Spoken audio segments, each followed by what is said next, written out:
په سمون لرنینګ اکاډمۍ کې وایم تاسو ته هرکلی دوستانو ډېره ښکلې ویډیو مې برابره کړې ده. دا ویډیو چې ده د ګوګل کلاس روم په رابطه باندې ده. زده کوونکي څنګه آنلاین درسونه تعقیب کړي او په دې کې ویډیوګانې څنګه وګوري او د استادانو هغه کمنټ څنګه وګوري. او که چا زموږ چینل نه سبسکرایب کړی چینل خامخا سبسکرایب کړئ. موږ کولی شو چې ګوګل کلاس روم ته په دوه طریقو سره انټر شو. خو د ټولو نه مهمه خبره به دا وي چې تاسو باید ګوګل کلاس روم نه مخکې د جیمیل آی ډي یا د جیمیل اکاونټ ولرئ. که چېرته تاسې د جیمیل آی ډي یا اکاونټ نه لرئ نو تاسو باید لومړی جیمیل آی ډي جوړه کړئ او بیا د ګوګل کلاس روم څخه استفاده وکړئ. په دوه طریقو سره کولی شو چې ګوګل کلاس روم ته انټر شو. زه ګوګل کروم اوپن کوم او په ګوګل کروم کې نیو ټیب اخلم. نیو ټیب مې واغسته. دلته لیکم ګوګل کلاس روم. ګورئ ما ته دا معلومات راغلل. زه دلته لاندې راځم. بره چې کوم اپشن ګورئ ګوګل کلاس روم دا په پلی سټور کې هم شته دی. دې ځای نه هم کولی شئ چې ګوګل کلاس روم ته لاړ شئ. دلته تاسې کولی شئ چې یوز یور ګوګل اکاونټ د جیمیل آی ډي دلته انټر کړئ او بیا پاسورډ ورکړئ. بله طریقه یې دا ده چې موږ لاړ شو دلته پلی سټور ته. پلی سټور کې به دلته موږ لیکو ګوګل کلاس روم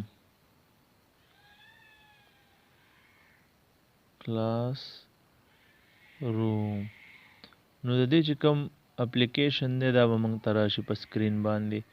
ګوره 11 MB دی. په اسانۍ سره انسټال بټن باندې کلیک کوو او دا موږ سره په خپل موبایل کې انسټالیږي. وګوره دلته موږ سره په پلی سټور کې ګوګل کلاس روم ډاونلوډ شو. زه راځم دلته تاسو ته آیکن ښیم. تاسو ګورئ دغه لاندې آیکن چې کوم دی دا د ګوګل کلاس روم دی. بیرته ګرځم. زه راځم جیمیل ته او دلته ورته لیکم ګوګل کلاس روم. په ګوګل کلاس روم باندې کلیک کوم. زه راځم دلته ایمیل ادرس ورکوم. نیکسټ بټن وهم. دلته پاسورډ ورکوم. کنټینیو وایم. ګوګل کلاس روم کې داخلیږم. ګورئ دوستانو زه ګوګل کلاس روم کې داخل شوم. اوس تاسو وګورئ دلته دا کومه پلس علامه چې ده په دې باندې کلیک کوم. ماله دوه اپشن راځي. یو ته وایي جوین کلاس او بل ته وایي کریټ کلاس. جوین کلاس چې کوم دی دا د زده کوونکو دپاره دی او کریټ کلاس چې کوم دی دا د ښوونکو یا استادانو دپاره دی چې دلته خپل لیکچر وړاندې کړي. نو ټول اول زه راځم کریټ کلاس ته. په کریټ کلاس کې چې کومه د ګوګل کلاس روم پالیسي ده دې سره زه اګري کوم او کنټینیو کوم. دلته منه نوم غواړي. په دې ځای کې عموما د مکتب نوم یا د پوهنتون یا همدارنګه د خصوصي لیسو یا انسټیټیوټس د دې نومونه خلک ورکوي یا ډایرکټ کلاس ورکوي. دلته کلاس نیم کې ما ورکړم عمر علي لیسه 12 ټولګی. سیکشن کوم یو دی سیکشن کې زه ورته ورکوم ای سیکشن. سبجیکټ ورکوم انګلیش او روم ورکوم نمبر 12. ګورئ د دې نه وروسته زه کریټ وایم. وګورئ دوستانو مې عمر علي لیسې 12 ټولګی په دې نوم باندې کلاس جوړ شو. او دلته تاسو دا ګورئ دا چې دی دا د دې کلاس کوډ دی. دغه کوډ کولی شو چې موږ ټولو زده کوونکو ته ولیږو. دا کوډ به موږ د هغوی ایمیلونو ته لیږو او هغوی به بیا د ایمیل د لارې نه په دې کلاس کې ځان ته اکاونټ جوړوي. دلته لاندې راځو.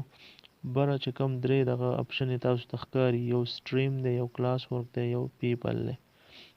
په دې کې موږ کار کول غواړو او دا به بېلابېل تشریح کوو. پیپل کې موږ ټیچرز لرو. دې کې کولی شو چې نور ټیچرز موږ دلته څنګه کو ځان سره انوایټ یې کړو. نو د دې د انوایټ کولو دپاره د دې موږ ته ایمیل اډرس پکار. په ګوګل کلاس روم کې باید ستاسو ټول زده کوونکي د جیمیل آی ډي ګانې ولري او هر یو ته بېلابېل کوډونه ور واستوئ دلته د ایمیل د لارې نه. نو هغوی کولی شي ستاسو دا لیکچرې او کوم ویډیوګانې چې تاسو د لرنینګ اپلوډ کړي دي هغه د دې ځای نه وګوري کمنټونه وکړي. تاسو د هغې کمنټونه وګورئ. لاندې راشئ دلته شیر سمثینګ وذ یور کلاس په دې باندې کلیک کوو. په دې ځای کې موږ کولی شو خپل لیکچر یا ویډیو یا څه داسې یو پی ډي اف فایل وي هغه د دې ځای نه موږ اپلوډ کوو او شاګردان کولی شي چې دا بیا وګوري. دلته ورته ورکوم پارټس آف speech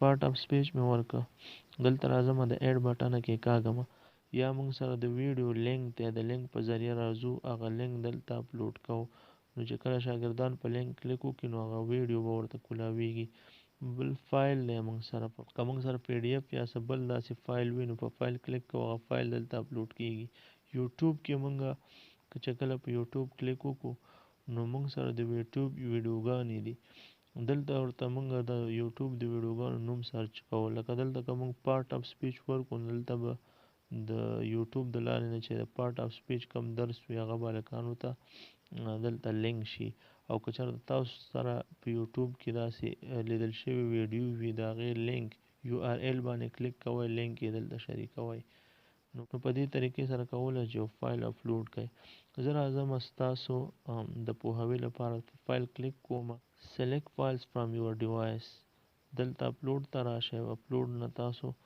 د خپل موبایل نه یو تصویر یا داسې یو لیکچر نوټ چې تاسو برابر کړی هغه کولی شئ تاسو اپلوډ کړئ زه راځم په دې تصویر باندې کلیک کوم او بیا د اپلوډ بټن وهم د دې نه وروسته دغه تصویر زه پوسټ کوم نو دا به موږ سره دلته بالکل پوسټ شي نو دغه یوه برخه زمونږ د دې ویډیو پای ته رسیږي که چا زمونږ چینل نه وي سبسکرایب کړی خامخا در سره چینل سبسکرایب کړئ